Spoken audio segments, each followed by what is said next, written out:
Hey there, this is Mike Mooneyham. Congratulations, Scottie Richardson, on a great 5 years of Wrestler Weekly. Here's looking forward to the next 5 of keeping those memories alive.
Hello again, wrestling fans. Wrestler Weekly presents Season 6 is back for another episode. Hopefully you enjoyed your Thanksgiving with your loved ones. Hopefully you've slept off the food coma from all the turkey, mashed potatoes, gravy, and stuffing that you had.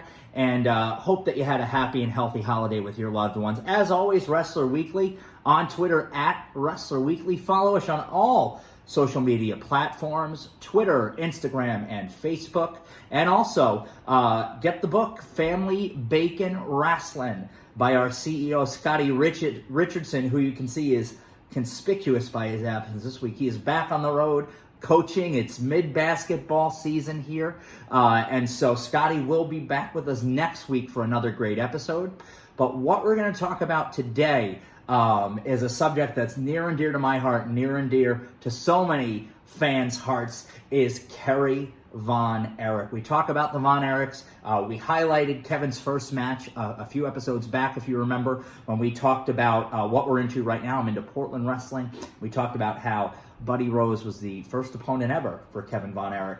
Before we do that, something that we wanted to show last week, that we just had so much good content that we neglected to show you these, but what we want to show you here are these Great American Bash drink cups. These are from the 1980s from the Fast Fair convenience store. So you see here, this one, we have Road Warrior Hawk there on this one, and on the other side, it's dual Road Warrior Hawk.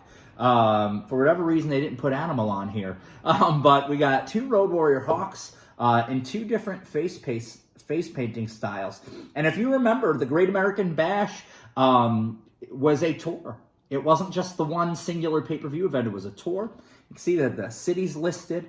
If you look closely, you can see the cities that they were going to for the tour. And then also, to this Ric Flair cup, two different versions of Ric Flair here. You see in the light-colored robe here. And then also here with the 10 pounds of gold right there. So I would imagine this is from Bash 85. You see with a red and gold robe right there. So interesting. These are in good shape. So cool to see these collector's items here from the Great American Bash. So now that we've got that going, we are moving into the Von Erichs. We are talking specifically Kerry Von Erich. We're going to highlight David, and my connection to the Von Erich goes back a long time from tape trading. Back in even before I was tape trading, when I was a young boy growing up in Staten Island, New York. We had wrestling on several different stations, but we used to get World Class on ESPN and the Legends of World Class show. And so there would be a lot of tapes of Kerry Von Erich, David Von Erich, Kevin Von Erich. So I grew up loving the Von Erichs. I loved Kevin because of the fact that he wrestled barefoot and he was high flying. Learned about David as I got a little bit older, and his run towards the top of the NWA. And I was most familiar with Kerry as a 7-year-old in 1990 when Kerry Von Erich and I had the Lords of the Ring tape. For those of you who remember the PWI tape, Lords of the Ring, see in the clip of Kerry defeat Ric Flair for the NWA World's Heavyweight Championship, May 6, 84. We're going to cover that. So we'll be covering a little bit in further detail the Parade of Champions for May 6, 84, but talking about my connection to Kerry. Kerry was now coming up to the World Wrestling Federation. 6-year-old me was very excited, and watching Kerry come and defeat Mr. Perfect Curt Hennig for the Intercontinental Championship as the rechristened Texas Tornado was quite a thrill. But one of the main staples of world-class championship wrestling, as we're here on the holiday season, just coming off Thanksgiving and getting into Christmas, it'll be here soon, sooner than you think, was the Wrestling Star Wars events. These were held at Reunion Arena. They were big supercards, comparable to what a pay-per-view event would be, and this would be several months of stories culminating. But here we go. We have the ticket stub right here from the 1983 Christmas Star Wars at Reunion Arena. And this is a memorable event.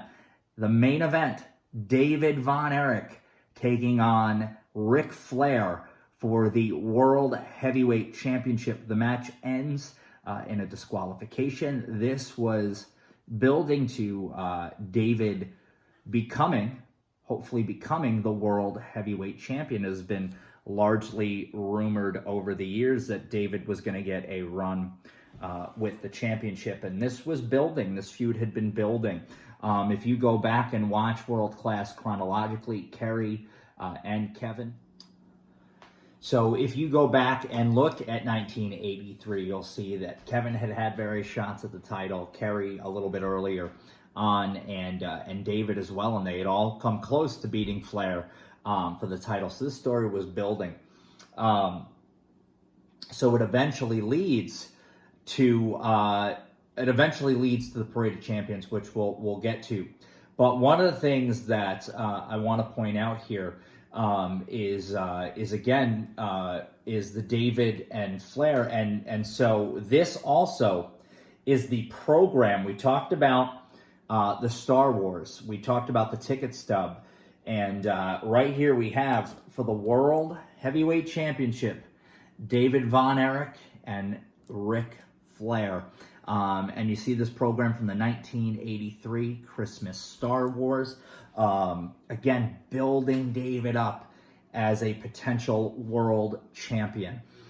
And so really, really great stuff. You see here too in the bottom, announcing the first Star Wars of 1984. So the Wrestling Star Wars at Reunion Arena were big deals. So this rounded out 1983 and took us to where we would be in 1984. And as the story goes, unfortunately, David Von Erich passed away in February of 1984 in his 20s. And it was a tragedy. And so Parade of Champions, May 6th, 1984.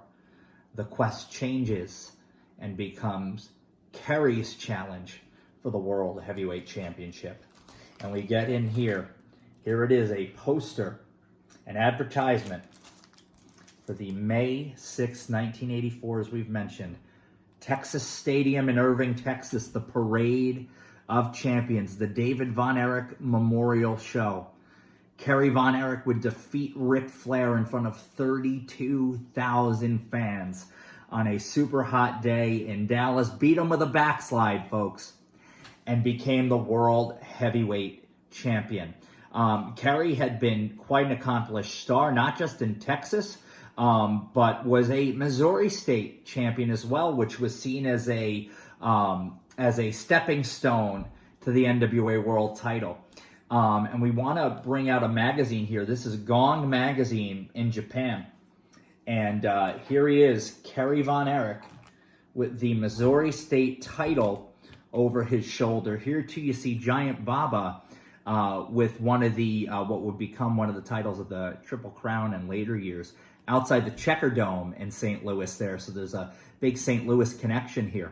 But Kerry Von Erich, the Missouri State champion, and the story was Kerry was not supposed to bring the Missouri State title to Japan with him. He was not supposed to do that, apparently. He brought the belt to Japan and promptly broke it. So there had to be some repair done to the belt. But a great story. And the belt looked good with Kerry. Here is a wrestling magazine from Japan after Kerry had won the World Heavyweight Championship. And you see this photo is from the same tour, Kerry with the Missouri State title, but they superimposed the 10 pounds of gold to celebrate Kerry's win. So this was the magazine in Japan announcing Kerry's title victory. So Kerry would go on to hold the belt for 3 weeks, 18 days just shy of 3 weeks. And that that reign is chronicled in this famous issue of Pro Wrestling Illustrated from October 1984. And it says Kerry Von Erich's 3 weeks on top of the world. There you see Kerry with the 10 pounds of gold. And there's a great community of Von Erich fans out there in the Twitterverse and on the different pages of social media, all the different outlets. And the Von Erichs are still remembered so fondly by so many. And die-hard fans. I talk about the late Loretta Bear, who was a tremendous Von Erich fan. Got to spend some time with Kevin and his sons. Claudia from Texas, another tremendous fan of the Von Erichs. Once pulled Terry Gordy's hair at the Sportatorium. Dave Miller, Pondwater Dave, right, talked about, I remember talking about the side of the Sportatorium that he used to sit on. Lance Peterson, a connoisseur and expert on world-class championship wrestling, has so many great photos from the different world-class wrestling events. But this issue of Pro Wrestling Illustrated is cool because this chronicles Kerry's title defenses. And Kerry went on a tour of Florida and wrestled some of the top stars in championship wrestling from Florida. And if you look here, you'll see Kerry in various matches here. So you see Kerry here. You see he's wrestling Terry Gordy. That's a match in Fort Worth. You see also a rematch with Ric Flair. And then you go to his Florida tour, and you see here on the Florida circuit, he defends against Ron Bass, Mike Rotundo, and superstar Billy Graham, and some clashes that I'm sure were a sight to see. So Kerry traveled to Florida. In some of those matches, I think that's the only time Kerry might have wrestled Mike Rotundo. But if you go, the article continues later in the magazine, and it actually maps out Kerry's entire list of defenses. And if I could find it in here, where is it continued on here? Page 48. So bear with me just a moment here. There we go, page 48. And it shows Kerry's matches in Florida, but also shows Kerry's tour of Japan. There was a famous match between Kerry and Jumbo Tsuruta from Japan that you could find on YouTube, about a 35-minute match. Incredible if you haven't seen it. But if you look here on the bottom in that dark-colored square, it lists the matches and the dates and the outcome where Kerry defended the title. Some matches there. Wrestled the Missing Link in Allen, Texas in a non-title match. Defeated Ric Flair in a title rematch in Corpus Christi, Texas, May 9th. Kerry basically wrestled almost every day of his title reign. He had 2 days off in that 18 days. So the other 16 days, he wrestled. May 13th, he wrestles an afternoon title match against Mike Rotundo and an evening title match against Superstar Graham at the Eddie Graham Sports Complex in Orlando. So really cool stuff. And of course, May 24th, 1984, and these are photos from the match. And there's also a PWI cover, I forget when, with Flair, with these trophies and the belt back on the cover. But this is the match in Yokosuka City, Japan, where Ric Flair regained the World Championship from Kerry Von Erich. And so a short but very memorable title reign. Another piece here that I think is really, really cool is from the Dallas Observer. And this is a little newspaper pullout magazine. And it has Kerry and Flair. The title is Blood, Sweat, and Fire here. And it's Kerry and Flair both with the 10 pounds of gold. And one of the things that I find so interesting about this is that both shots of them with the belt, and you know how we feel about belt covers here at Wrestler Weekly, especially a belt as iconic as the 10 pounds of gold. But this was a great rivalry in the 80s, Kerry Von Erich and Ric Flair. And Kerry just had this charisma about him. You were drawn to him. He just, there was just something like, I don't know if it was just the way he carried himself or he just had this charisma. He was electric in the ring. He came to the ring to Rush's Tom Sawyer, hence the nickname, the modern day warrior, Kerry Von Erich.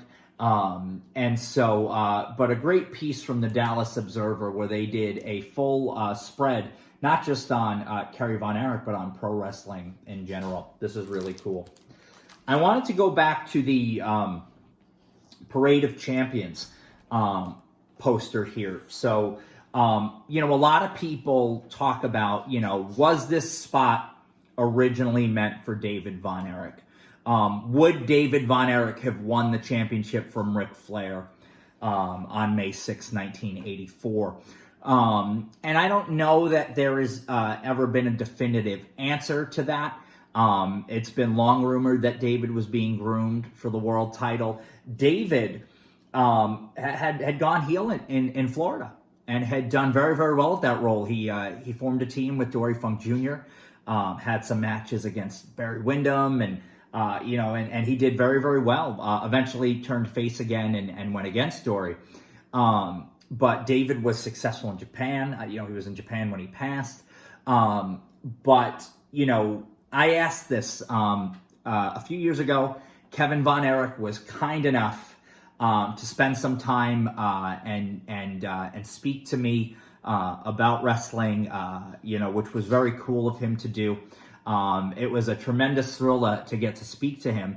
I asked him, I said, was your brother going to win the NWA World title? I said, was Texas Stadium planned previously? Was this going to happen before David's passing? And he had said to me that the NWA for some time had wanted to put the belt on one of the Von Erichs. Kevin said that he pulled himself out of the running because he had a family in Texas, wife, young kids, did not have the desire to travel the world and be the world champion. David was the leading candidate. David was traveling the world and, would have been the logical choice. And then unfortunately, David passed and Kerry took the spot. So again, you hear different things over time. Again, that's Kevin's perspective on that. Said that, this was something the NWA had wanted to do. But again, there's so many stories throughout the years. Was David going to be a champion? Wrestling was changing at that point. The territory days were coming to an end. It would have been interesting to see if David would have been a world champion down the road. But I sure bet he would have been a good one. He could really go in the ring and, had a lot of fans out there and a lot of people who really, really cared and still care for the Von Erich family. But Kerry had a great run, short and sweet, But, and Kerry was a made man after that. He was the world heavyweight champion, and nobody would ever be able to take that away from him. I want to go back here again to this piece here, the world-class wrestling programs. And you talk about, again, programs are such a big part of the wrestling events. And Scottie talked about the game used programs, right? Where you see they mark who won the matches and how they won them. Similar to scoring a baseball game. So again, can't underestimate the power of the program, so to speak. One item that I find really cool is the piece that we're going to show you now. And this is straight from KDIZ and Industrial in Dallas. Right there, that little piece that you see right there in that bag is a piece of the Dallas Sportatorium. This was a tremendous piece to add to the collection. This is a piece of history. In a previous episode, we talked about some of the random pieces that we have here in the collection. One of those things was a piece of the ring ropes from the Cow Palace in San Francisco in Roy Shire's territory. This is an actual piece of the Sportatorium. The Sportatorium was torn down some number of years ago. The Sportatorium was the home base for world-class championship wrestling. And it was kind of in a bowl-type structure where there was kind of an octagonal space where the ring was. And then the seats went up. And if you look at it, it kind of goes down into the ground a little bit. And when they tore down the Sportatorium about 15 years ago, the Sportatorium had fallen into disrepair. There were some homeless folks living in there. They started a fire to keep warm, and the part of the building burned down. And it was finally decided that the Sportatorium would come down. But it was really cool when they removed all the pieces of the building. You could see the dip where the arena part was. And it was really, really cool to see that. The ground has been filled in now. And I think that lot has actually been sold. There's going to be an apartment building or some kind of condos going on it. And but you hear so many people who talk about the Sportatorium and have such fond memories of going there again. Dave Miller, Lance Peterson, Claudia, all these folks who went and lived this amazing time in pro wrestling with the Von Erichs and the Freebirds. So again, as you take a look at some of these pieces here, and you see these things that just speak to you, whether it be Kerry Von Erich, who has been long one of my favorites. Like I said, love the Von Erich family. Like I said, whether it be the magazines, no matter what you see here, it all means something to us, Kerry Von Erich has been gone for nearly 30 years, but his legacy has lived on. There are so many fans still out there. And so we know that you're among them. We celebrate the great legacy of the Von Erich family, specifically Kerry and all he gave to pro wrestling.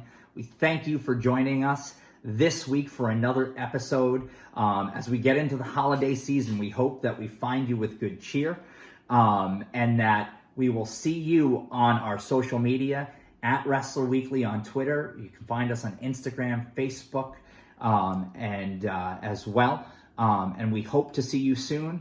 And as Bill Apter always said, see you at the matches.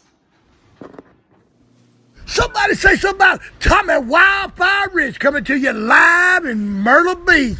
The waves are gusting and the breezes are blowing. Lord have mercy. Wrestler Weekly. Y'all better check this stuff out.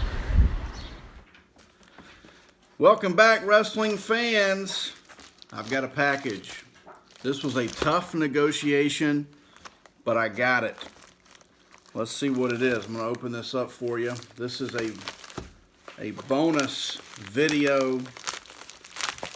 We're going to open this package, see what's inside. Here we go. This came from Trenton, Michigan. And let's see here. He really packed this thing well, which he should, since it was a tough negotiation.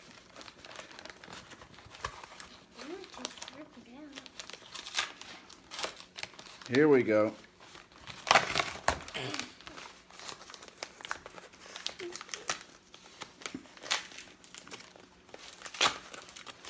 Come here. What? Look. Look at the people. Where's our people? Let me see 'em.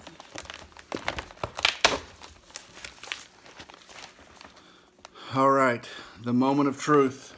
Here we go. Is it a fart machine? What? Is it a fart machine? It's not a, you mean a pooter machine? Yeah. No, it's not a pooter machine. Aw. It is a signed mag by 3-time PWI Wrestler of the Year, CM Punk.